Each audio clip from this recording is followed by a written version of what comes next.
Sir, Coimbatore தொகுதியில அண்ணாமலை 3வது இடம்தான் வருவார் அப்படின்னு சொல்லிட்டு எல்லா சர்வேயுமே சொல்றாங்க. பல இடங்களில் பாஜகவினர் டெபாசிட் கூட வாங்குவது கஷ்டம்தான் அப்படின்றதான் சர்வே சொல்ற முடிவா இருக்கு. தமிழ்நாட்டில் இப்படியான விஷயங்கள் இருக்கும்போது அண்ணாமலை கேரளாவிற்கு சென்று அங்க இருக்கக்கூடிய பாஜக வேட்பாளருக்காக பிரச்சாரம் செய்து வருகிறார். குறிப்பாக கோயம்புத்தூர்ல ராகுல் காந்தி அவர்கள் பிரச்சாரம் செய்ய வந்தார். இப்போ ராகுல் காந்தி இருக்கக்கூடிய தொகுதிக்கு சென்று அண்ணாமலை பிரச்சாரம் செய்கிறார். ஏற்கனவே இவர் கர்நாடகா, தெலுங்கானா போன்ற தேர்தல்களில் எல்லாம் பிரச்சாரம் செய்து என்ன ரிசல்ட் வந்துச்சுன்னு பார்த்தோம். இப்ப கேரளாவுக்கு போயிருக்கிறாரு. நீங்க எப்படி சார் பாக்குறீங்க? அந்த காலத்துல 1999 வாழப்பாடி ராமமூர்த்தி சேலம் தொகுதியில நின்னாரு. ஆப்பிள் சின்னம் தான். அதாவது திமுக கூட்டணி 98 அதிமுக கூட்டணி, 99 திமுக கூட்டணி. 98 ஆப்பிள்ல ஜெயிச்சாரு. அதனால 99லயும் ஆப்பிள் சின்னம். 98 பெட்ரோலியம் மந்திரி வேற. அதுல நிறைய கேஸ் கனெக்ஷன் எல்லாமே ஃப்ரீயா கொடுத்து சேலத்துல நிறைய செல்வாக்கெல்லாம் வளர்த்து வச்சிருந்தாரு. எழுத்து போட்டி போட்டது செல்வ கணபதி அப்ப அதிமுக. இவர் என்ன பண்ணாருன்னா, வாழப்பாடி ராமமூர்த்தி அவர் தொகுதியில பிரச்சாரம் பண்றதை விட்டுட்டு இங்க சென்னைக்கு வந்து பிரச்சாரம் பண்ணிட்டு இருந்தார். கலைஞர் முதல்வர் காலையில ஒரு நாள் அவர் கலைஞர் போனு சன்மானம் வாங்கி கொடுக்குறாரு. என்னையா வாழப்பாடி வந்து அவன் தொகுதியை விட்டுட்டு இங்க சென்னையில வந்து பிரச்சாரம் பண்றான், உங்க பத்திரிகையில் என்னடான்னா வாழப்பாடி தோத்துருவார்னு எழுதிட்டு இருக்கீங்க, உண்மையில என்ன நடக்குதுன்னு கேட்டாரு. நான் சொன்னேன், இல்லைண்ணா இந்த மாதிரி நாங்க சர்வே வந்து சின்சியரா தான் எடுக்கிறோம், அதுல வந்து வாழப்பாடிக்கு வந்து அந்த வாய்ப்பு ரொம்ப கம்மியா தெரியுது, செல்வ கணபதி கை தான் ஓங்கி இருக்கு, என்னையா அவன் தொகுதியிலேயாவது இருந்து பிரச்சாரம் பண்ணலாம், சரி அப்படின்ட்டாரு. கடைசியா வாழப்பாடி தோத்துட்டாரு. எதுக்காக நான் இது சொல்றேன்னா, பல தலைவர்களுக்கு வாழப்பாடி எனக்கு ரொம்ப க்ளோஸ் ஃப்ரெண்டுங்க. பல தலைவர்களுக்கு அந்த சுற்றி இருக்கிறவங்க அடிக்கிற அந்த விபூதியில வந்து அவங்க கொஞ்சம் மயங்கிடுவாங்க. நம்ம வந்து ரொம்ப பெரிய ஆளு, நம்மளை விட்ட ஆளே கிடையாது, இல்லை நம்ம மக்களால் ஏற்றுக்கொள்ளப்பட்ட மாபெரும் தலைவர், நம்ம போய் பிரச்சாரம் பண்ணாலே எல்லா தொகுதியிலையும் ஜெயிச்சிடலாம், ரோட் ஷோ நடத்தினாலே ஜெயிச்சிடலாம். இது வந்து ஒரு பொதுவான சிந்தனை. சிந்தனைக்கு தூபம் போடுறது சுற்றி இருக்கவங்க தான். இப்படி வாழப்பாடி தோல்வி மாதிரி பல தலைவர்கள் தோல்வியை நான் பார்த்துருக்கிறேன், ஜெயலலிதா உட்பட. ஆனா ரைட்டிங் அந்த வால்மாங்க, சோத்துல எழுதுன மாதிரி படிச்சுன்னு தெரியும், ஆனா நம்ம கண்ணுக்கு தெரியும், அவங்க கண்ணுக்கு தெரியாது. இதுதான் வந்து அண்ணாமலையோட இன்றைய நிலை. அவருக்கு வந்து பழைய விஷயங்கள் எதுவுமே வந்து தெரியாதுங்க. பிராக்டிக்கலி அவர் ஒரு ஆபீசர், ஒரு அட்மினிஸ்ட்ரேட்டிவ் பர்சன், போலீஸ் பர்சன். அரசியல் 3 வருஷம் ஆயிருக்கு. உண்மையிலே அரசியல்ல 30 வருஷம் பழம் நின்று கொட்ட போட்டவங்க கூட பிழையான முடிவு எடுக்கிறத நம்ம பார்க்கத்தான் செய்யறோம். பிழையான முடிவுகளை எடுத்து பல பேர் வந்து தோல்விக்கெல்லாம் போய் அப்புறம் முடிவுகளை திருத்தி இதெல்லாம் நம்ம பார்க்கிறோம்.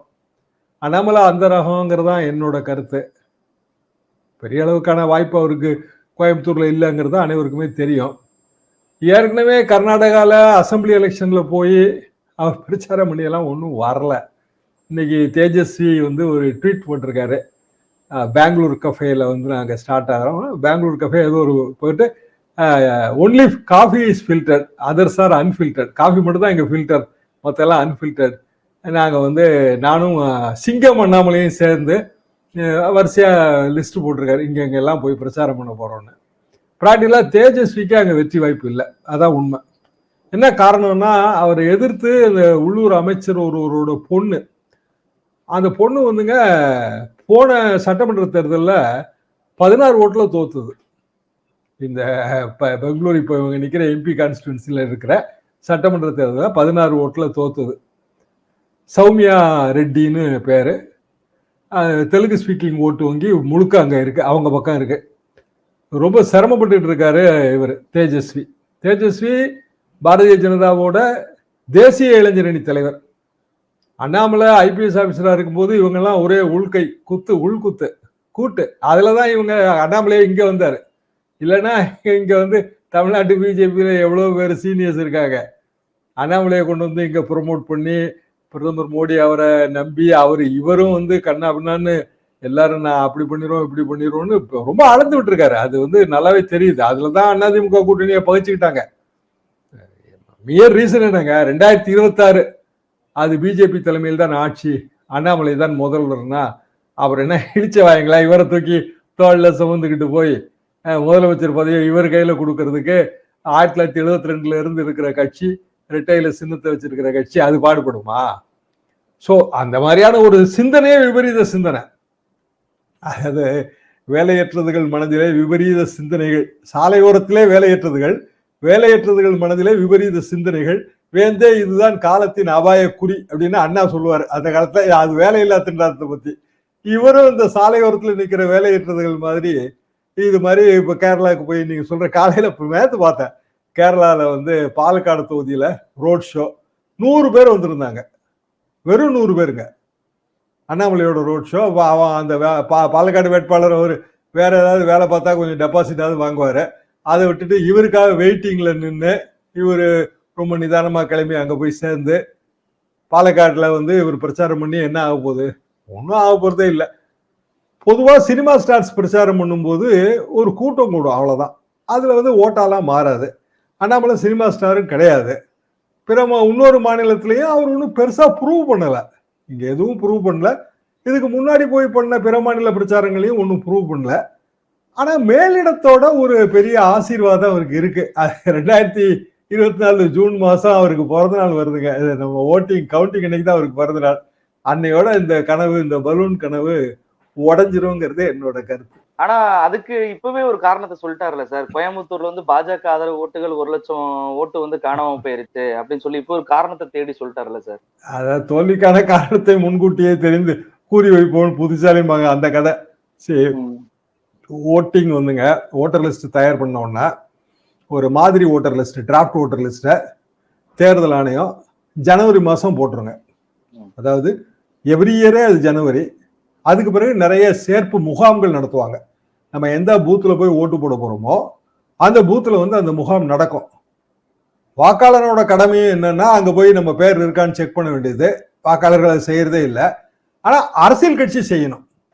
என்ன காரணம்னா அவங்க தான் வீடு வீடாக போக முடியும். அவங்ககிட்ட தான் வந்து அந்த அமைப்பு இருக்கு.